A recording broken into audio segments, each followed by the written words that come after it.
Hey there everyone, it's Gigi Sober Sun, and oh my goodness, look at that. How awesome is that? Sunbeams, baby. Yeah, the water's looking a little, right here it looks like a nasty swimming pool from back home, and out there it's looking a little better. Like it's been looking lately. Almost so blue it looks like the Tidy Bowl man came and spilled his load in the bay. Well, not in the bay, but in Crab Island. And the Destin Pass has been looking so vividly blue and clear. It's breathtaking, really. July 9th. No, we're not on July 9th. What am I doing? I'm way ahead of myself here. June 9th. And this is the anniversary of my earthly father's passing. He died of this disease, cancer of the pancreas, drinking and smoking. But I'll just go ahead and do the reading. We finally came to the bottom. We did not have to be financially broke, although many of us were. But we were spiritually bankrupt. We had a soul sickness, a revulsion against ourselves and against our way of living. Life had become impossible for us. We had to end it all or do something about it. Am I glad I did something about it? Jeez. The alternative. Seriously? But as I mentioned the other day, I did attempt that alternative. And this was in high school, and that was mainly because, and I think that's why I got so philosophical the other day about my dad and the impact dads have on their kids' lives and stuff like that, you know. But it's a good motivation for me to I may have gone the opposite direction with my kids. You know, rather than,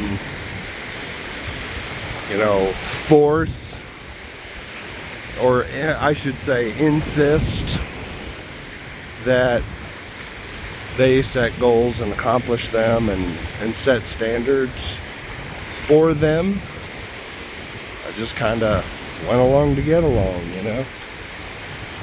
Unfortunately, I, even in sobriety, abdicated a lot of my responsibility as a parent, as a father.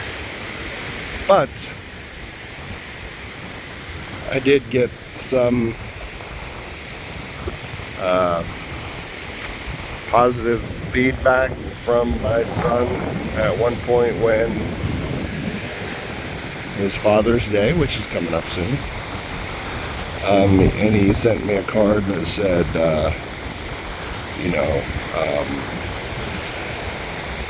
well, he wrote me a card, and he actually wrote in it and said, "Thank you for allowing me to be my own man."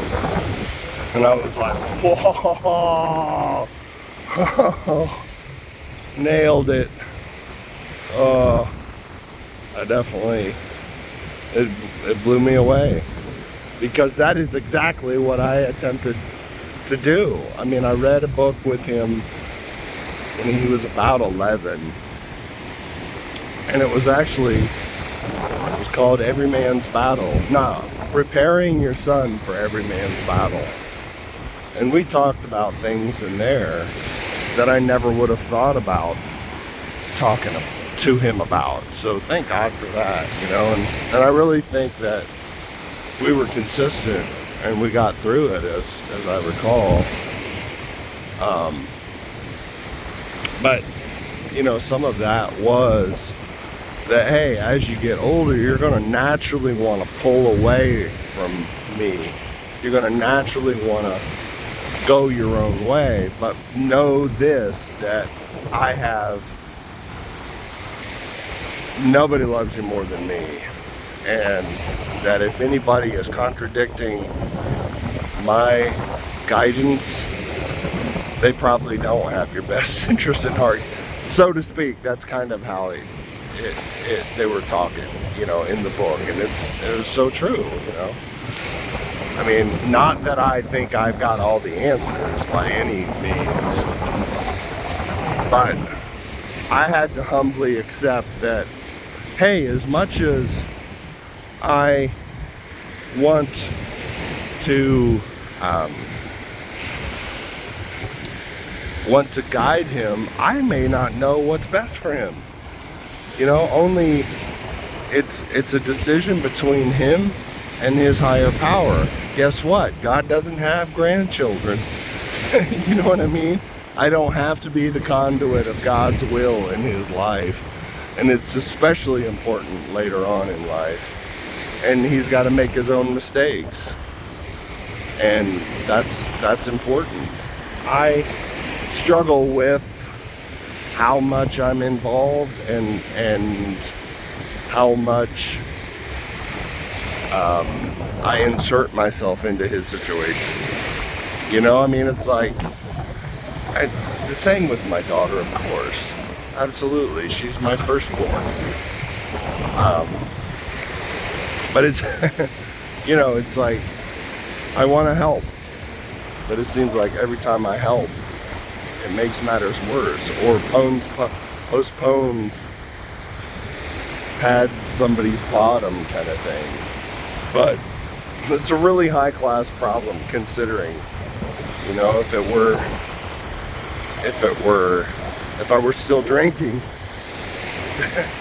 I wouldn't be having this conversation kind of thing.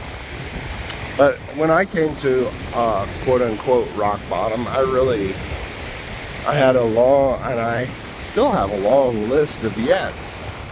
I didn't lose a job because of alcohol. I didn't lose a marriage because of alcohol.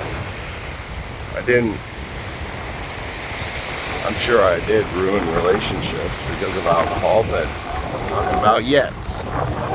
Never mind the yets. I don't want the agains, the blackouts, the hangovers, the lying to my boss about, whatever, like why I'm not coming into work, that kind of stuff. That tears at you over time. But the more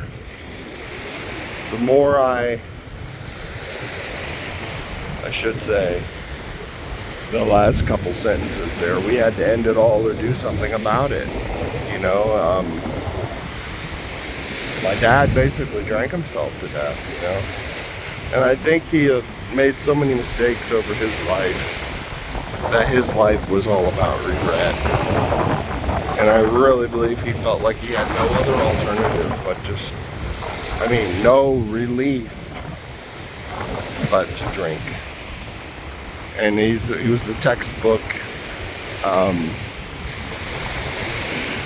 textbook dry drunk when he wouldn't drink, restless, irritable, and discontent, until he could experience that sense of ease and comfort that comes after taking a few drinks.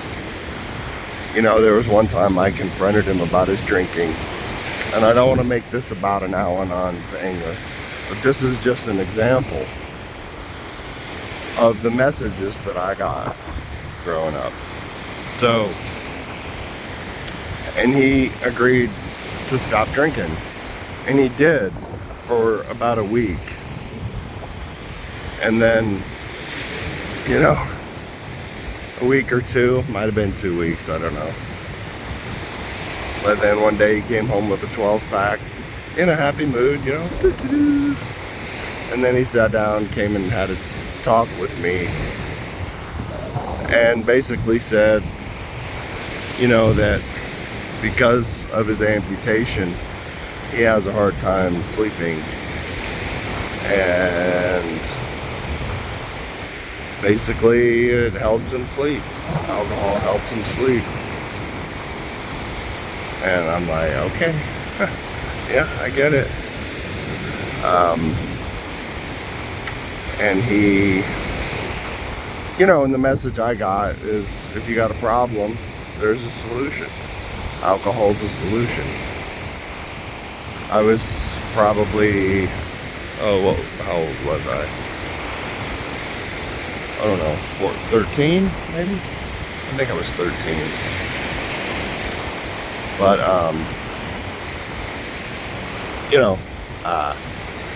and I'm sure he had a hard time sleeping, because the more he drank, the more mistakes he made, and if he felt like he had no other alternative, he felt trapped,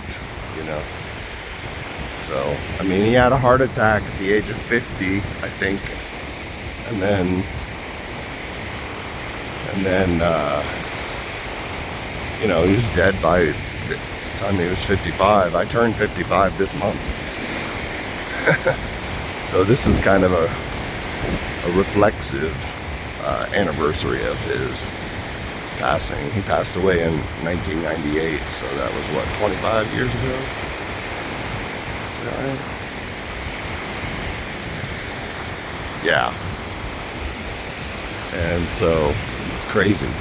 It's crazy it's been that long.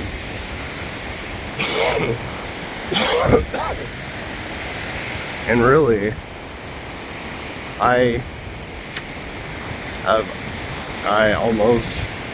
was almost over it. Ugh. I don't know about over it, but I don't slide into a funk every June like I used to. Meditation for the day. Faith is not seeing, but believing. I am in a box of space and time and cannot see spacelessness or eternity. But God is not within the shell of time and space. He is timeless and spaceless. He cannot be fully comprehended by our finite minds. But we must try to make a union between our purposes and the purposes of God.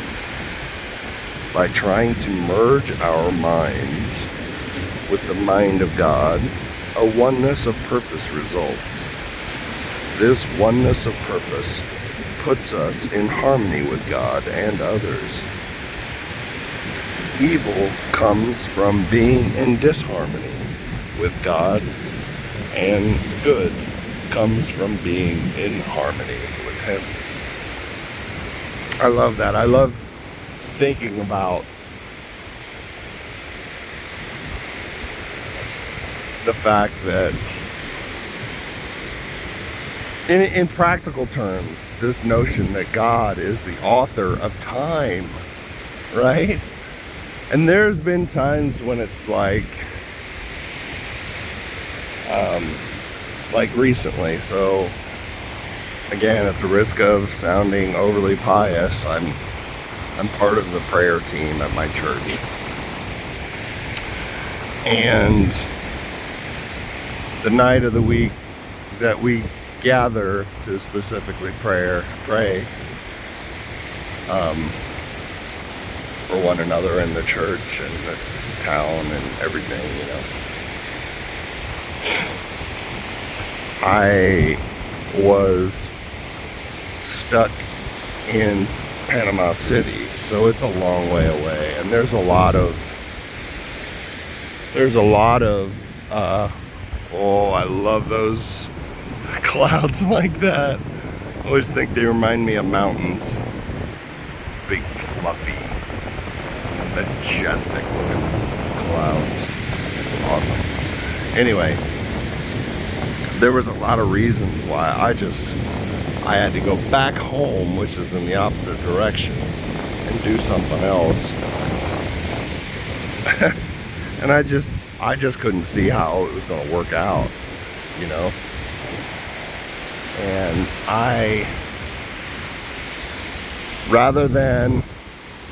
I did let him know, because I've learned that that's the polite thing to do. If I think I'm not going to be able to make it, I let him know. And then, I think I said something about, hey, if it's God's will, I'll be there, And I rolled in right at the time, all dusty and filthy and hot and sweaty from the work that I had been doing. But that's what commitment is all about. And but I did get a distinct, it might have been the other night when I recorded one of these, I got a distinct nudge, that God really wants me to focus on being around people in recovery.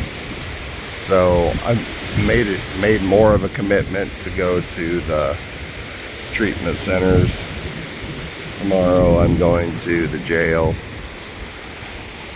meeting. I might be the only one there as well, but it's all good. Hopefully my throat's a little better. But this pollen count is very high as I keep looking at it. I tested myself for Rona the other day, and to make sure that I wasn't spreading that around. So, but anyway, prayer for the day. I pray that I may be in harmony with God. I pray that I may get into the stream of goodness in the universe. Amen to that. And to further to my point about time, God is the author of time. He can take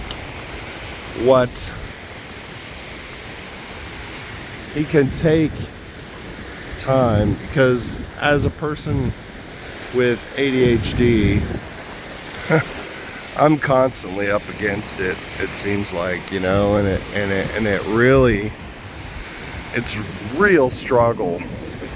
And I have to always have a watch on me to make sure that I don't take too long on any particular task. And I'm being mindful of, rather, all my life, it's kind of, I've had this sense of constant vigilance, as a result of ADHD, because I can get lost, man. Lost in thought, lost in a task that's just got nothing to do with what I really need to. Constantly have to reprioritize. So basically, I've been in a constant state of fight or flight my entire life. Constant vigilance is a hallmark of PTSD. And so I've been focusing more on mindfulness and asking God. Now, I've done this out of desperation in the past. Wake up utterly depressed and just feel like I've got to drag myself through the day, but I'd wake up in the morning and go, God, I can't do this. You've got to do this. Almost literally verbatim. And he has. You know what I mean? He got me through the day. But to now ask God to direct my thinking. Ask God to bring to mind the most important things that I need to accomplish for the day. Bring to mind something that I'm maybe forgetting, that I need to address.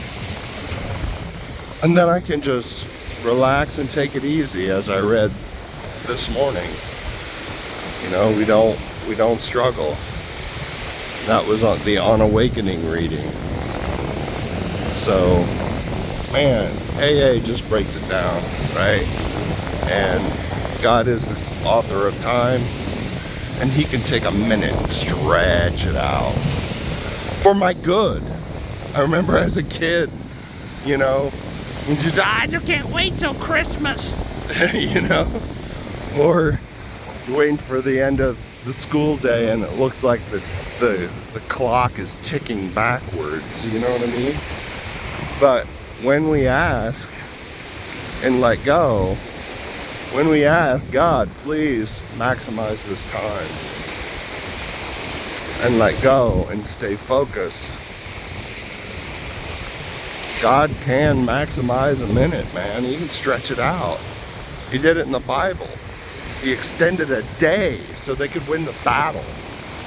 You know, and you know they've proven that in when they look back, when they look at the stars, they can actually look back in time and see. I'm not sure how they do it, but I remember watching a show about this. Like the guy, they proved that there was one day in history that was longer than all the other ones. And I'm not sure if they narrowed it down to about the same time that, and I can't remember what battle it was, but I remember, like, was it Aaron had to hold up his staff because as long as, I may be conflating two stories, I don't know, but at any rate, somebody prayed that daylight would hang on longer so they could win the battle. And God granted the prayer, answered the prayer, and extended the day. And but anyway, God can do that if we let Him and believe. Not necessarily supernaturally, but we just become more efficient in the moment. It's in the moment that's the most spiritual place that I can be. I don't know about y'all, but when I'm out, especially obviously when I'm out here, you know, and I'm seeing all the little grannies running around and there's a flock of pelicans. I have never seen a flock of pelicans out here before. There's a big old flock of pelicans. It's amazing. Oh, there they go. Probably like, what is this big beast walking toward us, holding a rectangular thing in front of its face? Looks intimidating. They're gone. Anyway, I love y'all.